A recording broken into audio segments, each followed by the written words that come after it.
D media times में आपका स्वागत है।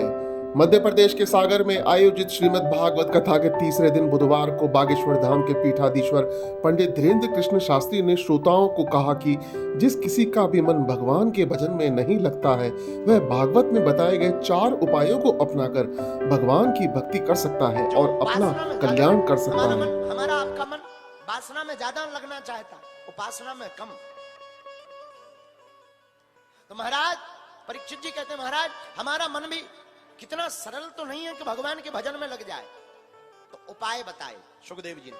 जितासनो जित श्वासो जित संगो जितेन्द्रिया स्थूले भगवतो रूपे मनः संधारयेद्धिया। 4 उपाय बताए हैं भागवत के स्कंद नंबर 2 के पहले अध्याय के 23वें नंबर श्लोक में कहा, हे राजन 4 उपाय हैं जो भगवान के भजन में मन लगेगा। क्या? जितासनो पहला उपाय, जहां बैठो उस आसन को जीत लो। आसन पर बैठो तो उठो ना। कई लोग ऐसे होते हैं, थोड़ी देर में ऐसा बैठे, फिर थोड़ी देर में ऐसा बैठे, फिर थोड़ी देर में कमर पे हाथ रखे, फिर थोड़ी देर घुटना ऐसे। अरे राम राम राम। लेकिन पहला उपाय क्या? जितासनो, एक आसन पर रीढ़ की हड्डी सीधी कर करके बैठना चाहिए। ये रीढ़ की जो ये लठिया है, अब हमारा तो बुढ़ापा है तो चलता है हाँ, इसीलिए तकिया लगाएं। लेकिन साधक को रीढ़ की हड्डी सीधी करके बढ़िया सावधान पूर्वक बैठना चाहिए। एक आसन पर बैठ गए और जब तक कथा पूरी ना हो जाए तब तक उठना नहीं चाहिए। ऐसा करने वाला आसन को जीत लेता है। जितासनो जित श्वासो। दूसरा उपाय क्या? जो श्वास है ना, इस श्वास को जल्दी जल्दी नहीं लेना चाहिए। जो जल्दी जल्दी श्वास लेता है वो जल्दी 13वीं खबवा देता है। बोलो सीताराम। हाँ, हम नहीं कह रहे, विज्ञान कह रहा है। जितने भी जीव प्राणी जल्दी जल्दी श्वास लेते हैं, कुत्ता को देखा तुमने?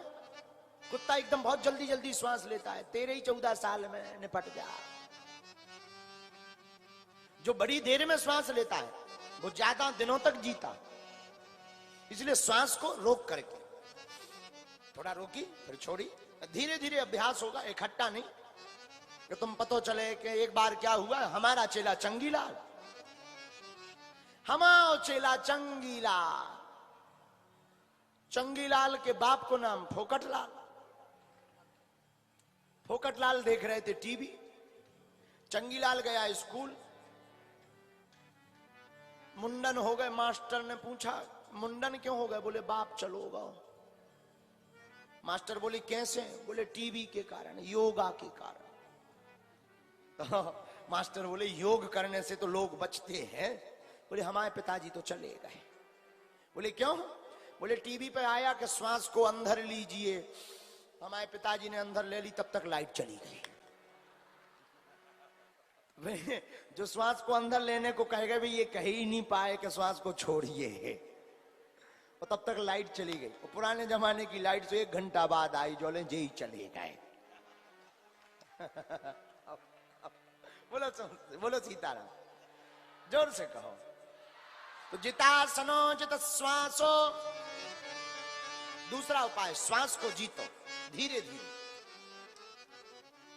अच्छा, श्वास को जीतने का मतलब क्या है?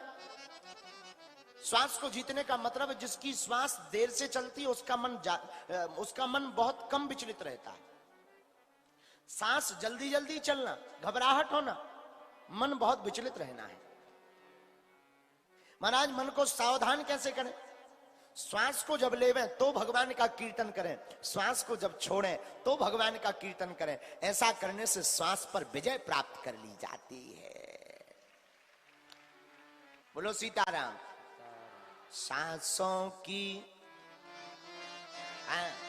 सिमरों में, सांसों की माला पे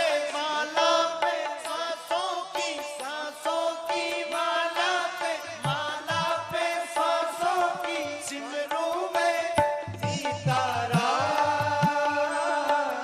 सिमरों में सीता आसनो जित श्वासो। सुखदेव जी कहते राजन, दूसरा उपाय श्वास को जीतो। तीसरा उपाय जित संगो, संगत को जीतो। अच्छा, संगत पे याद आया, बात बहुत अच्छी है।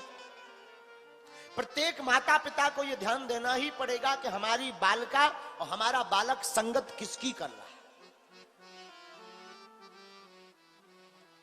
होटल वाले की संगत करेगा तो बोतल खोलेगा, लेकिन किसी भक्त की संगत करेगा तो कीर्तन करेगा।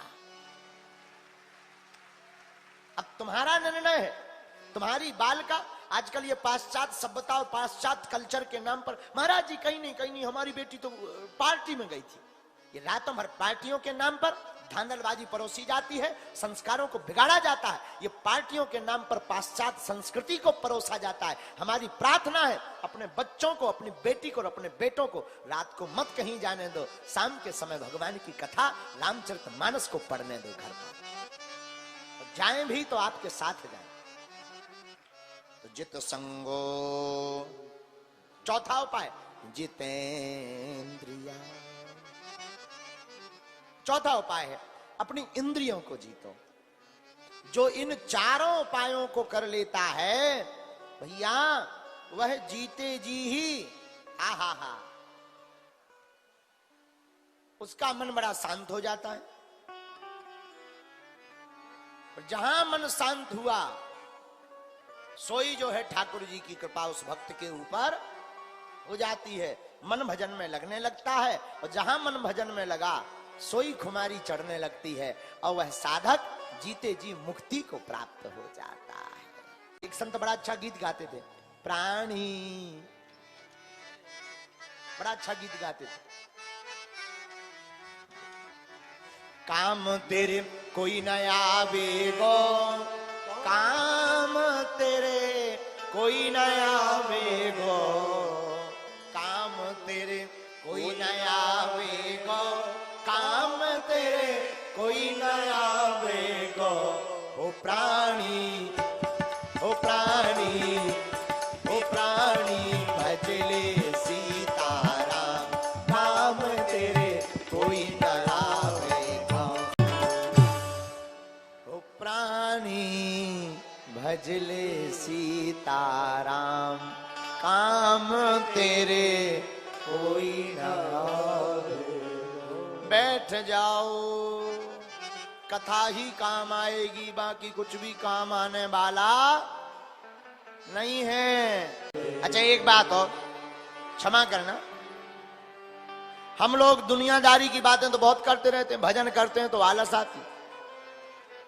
हाँ, दुनिया की बातों में आलस नहीं आती, लेकिन भजन करो भारी आलस आती, बहुत भयंकर। शरीर में दर्द अलग से होता है। जैसे कई लोग गांव में कामचोर होते हैं, उनसे कहो भाई ऐसा काम कर, देखो भाई हमारा तो पेट दर्द है, हमसे ना कहो, दूसरों से कहो।